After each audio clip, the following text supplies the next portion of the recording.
त्रिकोणमिति जो होता है यह 3 शब्दों से मिलकर बनता है। त्रिकोणमिति 3 शब्दों से मिलकर बनता है। त्रि का अर्थ होता है 3, कोण का अर्थ होता है कोण और मिति का अर्थ होता है माप। यानी दोस्तों कह सकते हैं 3 कोणों के माप को क्या कहते हैं? त्रिकोणमिति कहते हैं। त्रिकोणमिति 3 शब्दों से मिलकर बनता है। त्रि धन कोण धन मिति। त्रि का अर्थ होता है 3, कोण का अर्थ होता है कोण और मिति का अर्थ होता है माप। माप का मतलब होता है दोस्तों मापना। यानी 3 कोणों के माप को क्या कहते हैं? त्रिकोणमिति कहते हैं। और त्रिकोणमिति को इंग्लिश में क्या कहते हैं दोस्तों? ट्रिगोनोमेट्री कहते हैं। क्या कहते हैं? ट्रिगोनोमेट्री कहते हैं। दोस्तों हम लोग जानते हैं, क्या जानते हैं? जो त्रिकोणमिति होता है, त्रिकोणमिति के ढेर सारे कुछ महत्वपूर्ण नियम दिए गए हैं। इसे आप लोग अच्छे से कॉपी कलम लेकर इसे बार बार लिखिए और बार बार याद करिए। क्योंकि दोस्तों हम लोग जानते हैं, क्या जानते हैं? जो त्रिकोणमिति होता है यानी ट्रिग्नोमेट्री को हिंदी में कहते हैं त्रिकोणमिति। इसका प्रयोग हम लोग कहाँ करते हैं दोस्तों? कक्षा 9 और कक्षा 10 तथा अन्य प्रतियोगी परीक्षाओं में इसका प्रयोग हम करते हैं। आइए दोस्तों हम लोग जानते हैं आज क्या सीखेंगे? पाइथागोरस प्रमेय। क्या सीखेंगे दोस्तों? पाइथागोरस प्रमेय। जो पाइथागोरस प्रमेय होता है उसे इंग्लिश में क्या कहते हैं? Pythagoras theorem. क्या कहते हैं दोस्तों? Pythagoras theorem. जो पाइथागोरस थ्योरम होता है उसे हम लोग कई नाम से जानते हैं। यानी जो पाइथागोरस प्रमेय होता है उसे इंग्लिश में क्या कहते हैं? पाइथागोरस प्रमेय। यानी पाइथागोरस प्रमेय को इंग्लिश में क्या बोलते हैं? Pythagoras theorem. थ्योरम माने क्या होता है दोस्तों? प्रमेय होता है। क्या होता है? प्रमेय होता है। ठीक है दोस्तों, आइए हम लोग पाइथागोरस थ्योरम को अच्छे से जानते हैं और अच्छे से समझते हैं। दोस्तों हम लोग जानते हैं यह जो आकृति दिख रही है, इस आकृति का नाम क्या है दोस्तों? एक समकोण त्रिभुज। जो एक समकोण त्रिभुज होता है वह कितने अंश का होता है? एक समकोण त्रिभुज 90 अंश का होता है। एक समकोण त्रिभुज कितने अंश का होता है दोस्तों? एक समकोण त्रिभुज 90 अंश का होता है। ध्यान दीजिए। यानी दोस्तों इसे इंग्लिश में कहते हैं राइट एंगल। क्या कहते हैं दोस्तों? Right angle. जो एक समकोण त्रिभुज होता है, समकोण त्रिभुज कितने अंशों का होता है? एक समकोण त्रिभुज कितने अंश का होता है? कितने डिग्री का होता है? 90 अंश का होता है। क्या होता है दोस्तों? 90 अंश का होता है। जो एक समकोण त्रिभुज होता है उनमें 3 भुजाएं होती हैं। एक समकोण त्रिभुज में 3 भुजाएं होती हैं। पहली भुजा का नाम क्या है दोस्तों? AB। AB क्या बताएगा दोस्तों? लंब बताएगा। क्या बताएगा? लंब बताएगा। जो दूसरी भुजा है दोस्तों BC। BC क्या बताएगा दोस्तों? आधार बताएगा। क्या बताएगा दोस्तों? आधार बताएगा। जो तीसरी भुजा है, तीसरी भुजा क्या बताएगी दोस्तों? कर्ण बताएगी। क्या बताएगी दोस्तों? कर्ण बताएगी। यानी दोस्तों हम कह सकते हैं दोस्तों AB भुजा का नाम क्या है दोस्तों? लंब। क्या नाम है दोस्तों? लंब। BC भुजा का नाम क्या है दोस्तों? आधार। और AC भुजा का नाम क्या है दोस्तों? कर्ण। यानी दोस्तों हम लोग जानते हैं, क्या जानते हैं हम दोस्तों? जो BC है वह आधार बताएगा। जो AB है वह लंब बताएगा। जो AC है वह क्या बताएगा? कर्ण बताएगा। दोस्तों हम लोग जानते हैं, क्या जानते हैं? अगर थीटा दोस्तों अगर थीटा C पर बनता है तो अगर थीटा C पर बनता है तो हम लोग जानते हैं, क्या जानते हैं कि थीटा के सामने वाली भुजा लंब होती है। थीटा के सामने वाली भुजा क्या होती है दोस्तों? लंब होती है। क्या होती है? लंब। यानी दोस्तों थीटा है, थीटा के सामने वाली भुजा क्या होती है? लंब होती है। लंब यानी दोस्तों ए और बी। ए बी क्या बताएगा दोस्तों? लंब। बी सी क्या बताएगा? आधार। ए सी क्या बताएगा? कड़ बताएगा। ठीक है, ध्यान दीजिए कि जो दोस्तों थीटा, अगर दोस्तों थीटा सी पर बनता है, अगर दोस्तों थीटा सी पर बनता है तो थीटा के सामने वाली भुजा हमेशा लंब होती है। थीटा के सामने वाली भुजा को हम लोग क्या कहते हैं दोस्तों? लंब कहते हैं। क्या कहते हैं?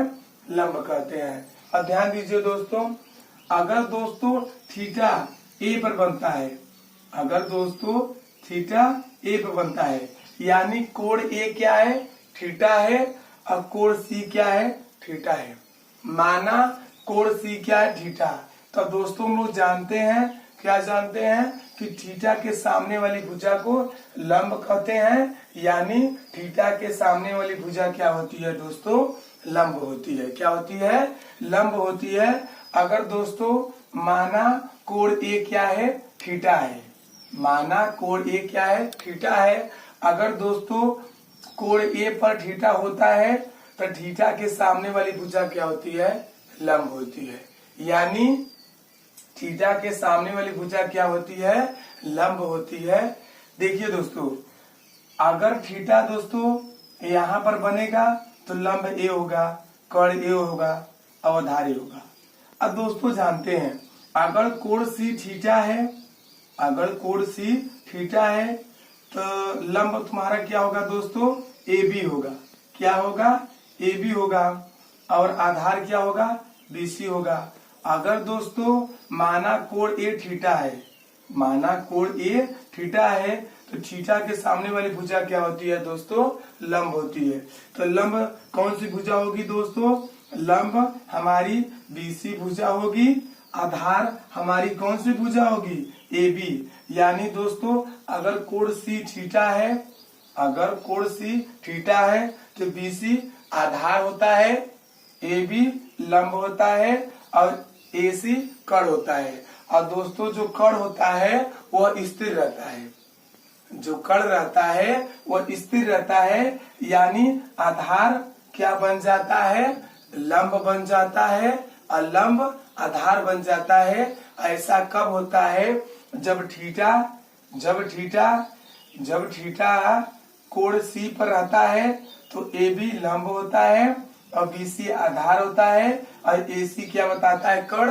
और कड़ स्थिर रहता है। माना जब कोण ए थीटा है तो बी सी क्या बन जाएगा? लंब बन जाएगा। ए बी क्या बन जाएगा? आधार बन जाएगा। और ए सी क्या रहता है दोस्तों? ए सी जो तुम्हारा कड़ है ये तुम्हारा स्थिर रहता है। ठीक है, आइए, समकोण के सामने वाली भुजा कड़ होती है। समकोण के सामने वाली भुजा क्या होती है दोस्तों? कड़ होती है। समकोण का मतलब होता है दोस्तों 90 अंश। एक समकोण बराबर क्या होता है? 90 अंश। यानी समकोण के सामने वाली भुजा, तो समकोण है तो एक समकोण बराबर क्या होता है? 90 अंश। तो 90 अंश के सामने वाली भुजा क्या होती है? कड़ होती है। ठीक है, कड़ त्रिभुज की सबसे लंबी भुजा होती है। कड़ त्रिभुज की सबसे लंबी भुजा होती है। यानी दोस्तों हम कह सकते हैं, क्या कह सकते हैं कि समकोण के सामने वाली भुजा को, समकोण के सामने वाली भुजा को क्या कहते हैं दोस्तों? कड़ कहते हैं। क्या कहते हैं? कड़ कहते हैं। कड़ त्रिभुज की सबसे लंबी भुजा होती है।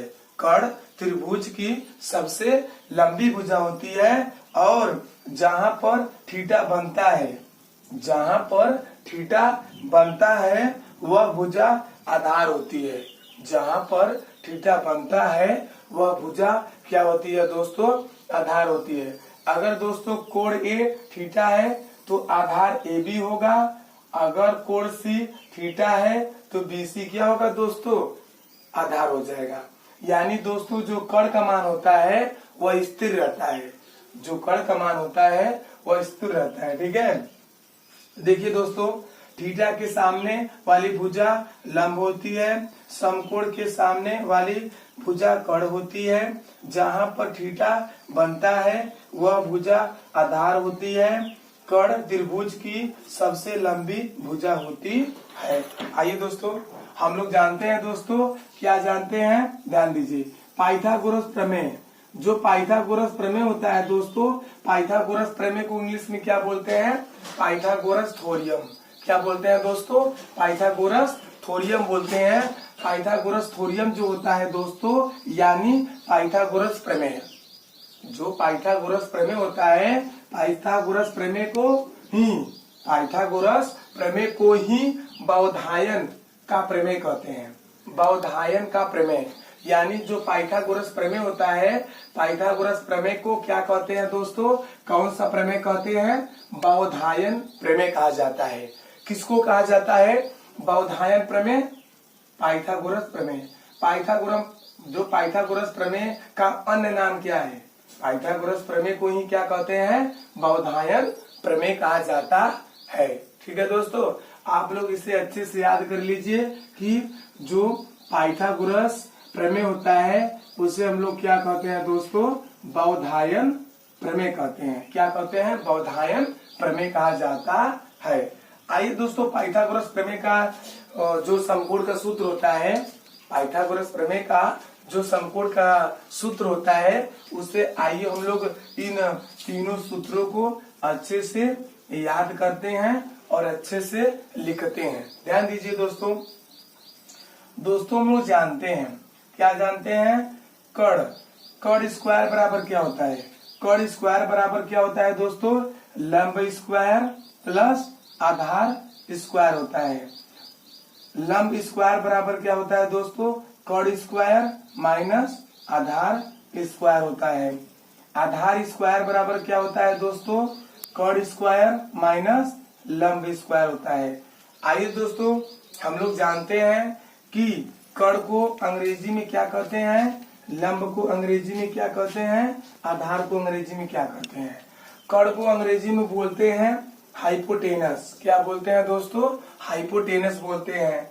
और लंब को अंग्रेजी में क्या बोलते हैं दोस्तों, लंब को अंग्रेजी में बोलते हैं परपेंडिकुलर। क्या बोलते हैं, परपेंडिकुलर बोलते हैं। आधार को अंग्रेजी में क्या कहते हैं दोस्तों, बेस कहते हैं। क्या कहते हैं, बेस। यानी हाइपोटेनस माने क्या होता है, कर्ण होता है। परपेंडिकुलर मीन्स क्या होता है, परपेंडिकुलर मीन्स क्या होता है दोस्तों, लंब होता है। लंब क्या होता है दोस्तों, लंब जो होता है यानी लंबाई, और लंबाई किसके बराबर होती है दोस्तों, ऊंचाई के बराबर होती है। क्या होती है दोस्तों, ऊंचाई के बराबर होती है। यानी दोस्तों, बेस को अंग्रेजी में क्या कहते हैं दोस्तों, आधार कहते हैं। क्या कहते हैं, आधार कहते हैं। यश का मतलब होता है दोस्तों हाइपोटेनस, यश का मतलब होता है हाइपोटेनस। पी का मतलब होता है दोस्तों परपेंडिकुलर, पी का मतलब होता है परपेंडिकुलर। बी का मतलब होता है दोस्तों बेस। क्या होता है, बेस। यानी यच का मतलब होता है कर्ण, पी का मतलब होता है लंब, बी का मतलब होता है आधार। ठीक है, आइए दोस्तों, एक समकोण त्रिभुज में कर्ण का वर्ग अन्य दो भुजाओं के वर्गों के बराबर होता है। ये चीजें दोस्तों आप लोग अच्छे से याद कर लीजिए। इसको दोस्तों बार बार लिखिए और बार बार याद करिए। एक समकोण त्रिभुज में कर्ण का वर्ग अन्य दो भुजाओं के वर्गों के बराबर होता है। कौन बराबर होता है दोस्तों, यानी जो कर्ण त्रिभुज की सबसे लंबी भुजा होती है, यानी कर्ण सबसे बड़ी भुजा होती है। कर्ण सबसे बड़ी भुजा होती है। जो बड़ी भुजा होती है, किससे बड़ी भुजा होती है, लंब और आधार से। लंब और आधार से बड़ी भुजा कौन होती है, कर्ण। यानी एक समकोण त्रिभुज में कर्ण का वर्ग अन्य दो भुजाओं के वर्गों के बराबर होता है। आइए दोस्तों ध्यान दीजिए, एच स्क्वायर बराबर P square plus B square. P square बराबर H square minus B square, B square बराबर H square minus P square. यानी दोस्तों हम लोग कह सकते हैं एच का मतलब होता है दोस्तों हाइपोटेनस, एच का मतलब होता है हाइपोटेनस, पी का मतलब होता है दोस्तों परपेंडिकुलर, अब बी का मतलब होता है दोस्तों बेस। क्या होता है? बेस। हाइपोटेनस मीन्स क्या होता है दोस्तों? कड़ होता है। क्या होता है? कड़। त्रिभुज की सबसे लंबी भुजा का नाम क्या है दोस्तों? कड़। कड़ सबसे बड़ी भुजा होती है, ठीक है। पी का मतलब होता है दोस्तों परपेंडिकुलर, परपेंडिकुलर को हिंदी में क्या बोलते हैं दोस्तों? लंब कहते हैं। क्या कहते हैं? लंब कहते हैं। अब बी का मतलब होता है दोस्तों बेस, अब बेस को हिंदी में क्या कहते हैं? आधार कहते हैं। क्या